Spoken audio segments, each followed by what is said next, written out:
माणगाव तालुक्यातील मौजे कणेशे गावामध्ये बिबट्याचा मुक्त संचार सीसीटीव्ही कॅमेरामध्ये कैद झाला आहे।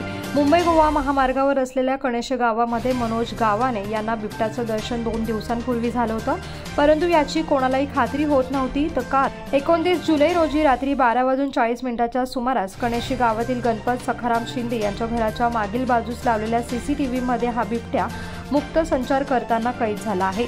बिबट्याचा वावर होत असल्याने गावकऱ्यांमध्ये भीतीचं वातावरण निर्माण झालंय। तर गावातील 3 कुत्री सुद्धा याच बिबट्याने गायब केली असल्याची माहिती गावकऱ्यांकडून दिली गेली आहे।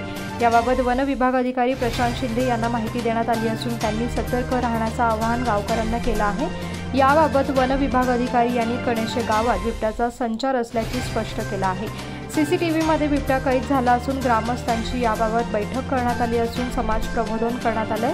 तर ग्रामस्थांनी रात्री अपरात्री फिरू नये, मुलांना एकटं घराबाहेर सोडू नये आणि धैर्याने संयमाने उद्भवलेल्या परिस्थितीला सामोरे जाण्याचं आवाहन वन विभागाकडून या ठिकाणी करण्यात आलं आहे।